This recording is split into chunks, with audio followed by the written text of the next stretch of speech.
Hello student, welcome in the classes of data manipulation and analysis. In data manipulation and analysis, we learn concept of database. In that, we learn what is database, what is data, advantage of database over the file system. Now today, we learn some more concept related to database. In the last session, we learned the difference between file system and DBMS, that is database management system.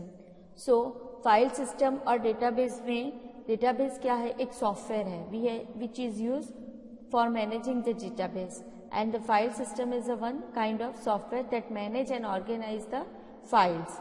So that's why if you want to organize or manage your database, you must be use DBMS, database management system, because if we are using database management system, then we can easily retrieve and manage our data in the database. We can take a backup, we can take a recovery, we can also check the duplication of the data, and we easily handling all types of data. Then it is very easy and searching methods which is used in the database. Now today we learn some advantages of database. There are some advantages of database. The database is or DBMS is offer a variety of technique for storing and retrieving of data. That means DBMS provide different types of tables, different views to store and retrieve the data from the database. Now it is used an efficient manner to handle and balance the needs of multiple applications which is use the data. That means if you can create one application and then application contains some backend tool. So as a backend you can use this database and it contains then various types of data. It is uniform administration procedure for the data. Then the application programmer, it is use or expose the details of the data, presentation and the storage. Then DBMS also use various powerful functions like sum, count, max function, average function, mean function, distinct function to find the duplicates, to find the unique records. These types of functions are used to store and retrieve a data efficiently and organized manner. It is used to store our data with some integrity constraints and security. DBMS or database provides some constraints for check the duplication of the data, uniqueness of the data. For that, it provides data integrity constraints. With the use of the data integrity constraints, you can provide the security in your database. It is also apply some constraints with the high level of protection for different user to have against prohibited access to data.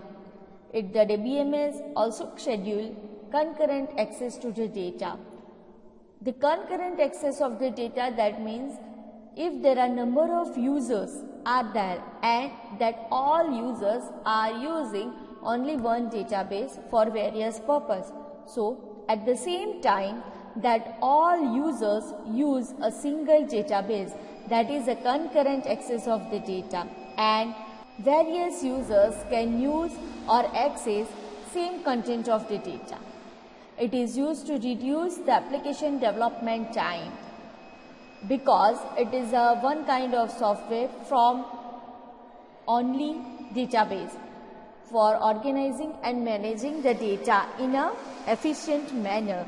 So that's why it is used to reduce application development time for the application programmer. These all are the advantages of database. Now it has some disadvantage also. So the disadvantage of database like the cost of the hardware and the software of the database is high which compared to any other applications or files, because DBMS is a one kind of software which needs some hardware and software specific. So that's why its cost is high compared to your file system. Then most database management system is very complex. So we have to provide training to the user who can use your software first time. So training purpose, it is required some cost. So that's why it is also costly for the trainer. DBMS is complex, that's why we need a training, or we provide the training for the users for how to use the DBMS, and it is required.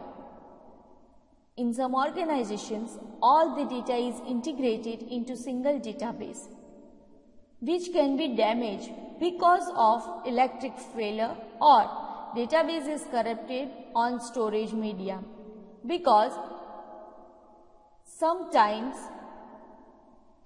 data is integrated into single database. That means all the data are stored in a single database, but sometimes some damages happen, like an electrical failure, system बगड़ गया, hard disk fail हो गई, yes, or some database is corrupted. At that time it takes very high cost to recover and backup. So it is one kind of disadvantage. Now the use of the same program at a time by many users, but sometimes it lead to loss of some data. एक time पे बहुत सारे programmers और users वो programme का use कर रही है, डेटाबेस का यूज कर रही है, but sometimes it will be happen that loss of data और loss of some data. It's just one example. At the same time, two users are operating the database. One user inserts some record and another user use some record. It is possible. But at the same time, one user deletes some record and that record is used by another user. So at the same time, it happened to loss of the data. It is possible, but it is rarely possible. But it's one kind of disadvantage of database. And DBMS can't perform some sophisticated calculation. Sophisticated calculation perform नहीं कर सकता. उसके अंदर जितने भी functions और जितने भी फॉर्मूलाज आपको दिए गए हैं उतने ही फंक्शन और फॉर्मूला का आप यूज कर सकते हो. Fine. So this are the advantages and disadvantages of database. Now the database concept or database contains some views or levels or data abstraction. Now, before we learn data abstraction or view of the data or level of the database, we learn what is a schema. Schema क्या है? Schema means the overall design of your database or your table. आपके table की overall जो design है उसको schema बोलेंगे. क्या बोलेंगे? Schema. The overall design, that means you have one table, the table name is the student. Okay, table का नाम क्या है? स्टूडेंट. स्टूडेंट नाम का एक टेबल है. In the student table there is a field like a roll number, then name and many more. Yes, so these are the design of your table. These are the design of your database. So what is a schema? Schema means the overall design of your database. So in the data abstraction level, three types of schemas are there: physical schema, conceptual schema and view schema. Or you can say like that: physical level, conceptual level and the view level. Three types of levels are there. The physical schema, that is included into the physical layer, it is available. Then the conceptual schema, that is available in the conceptual level, and the top level, that is a view level or end users level. It is an external layout of your view level. So there are three levels: physical level, conceptual, that means the logical level, and view level. In the physical level or physical schema, how the data are actually stored is described. That is physical level. This is the lowest level of database abstraction, and it describes how the data is actually stored in the database.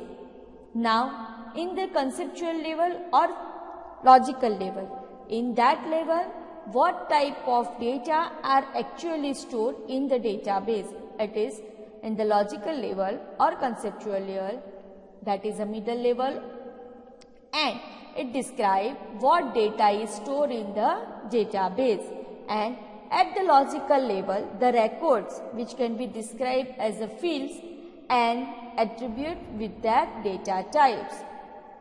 Now, at the view level is the highest abstraction level and it is interaction with the user. So, at the view level, the level describes the user interaction with the database system.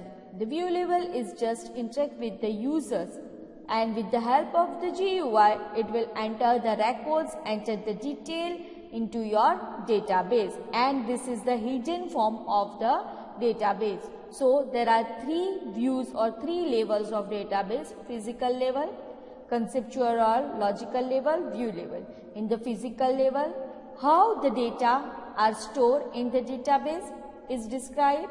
In the conceptual level or the logical level, what type of data are stored which can be described, and in the view level, that is how the user can interact with the database is described. So, there are three levels of database abstraction. Now, data independence. Now, data independence contains two different types of data independence, that is physical data independence and logical data independence.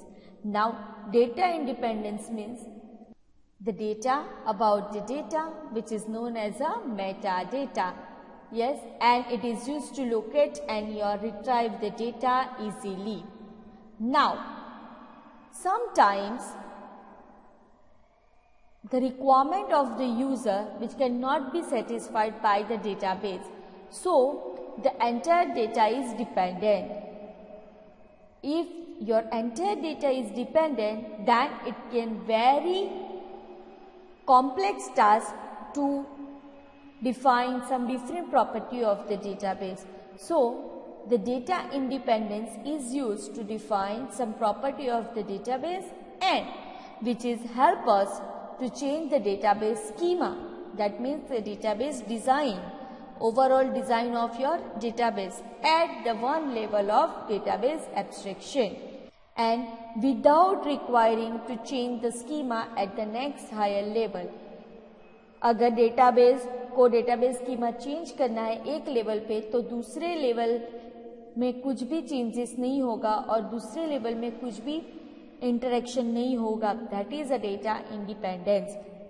It is used to define the database property which is help to change the database schema at one level without requiring to change the schema at the next higher level. Now, the types of data independence, that is physical data independence and logical data independence. So, physical data independence, it is used to modify the physical schema without interaction or without writing any application program. The logical data independence. The logical data independence is also used to change the logical schema without causing or without writing any application program. So, there are two different types of data independence are there. Physical data independence, which is used to modify physical schema without rewrite any application program, and the logical data independence is the ability to change the logical schema without writing any application program. So, there are data independence. So, in today's session, we learned the advantages, disadvantages, levels or abstraction of the database and data independence. I hope you understand this all concept. Okay, bye.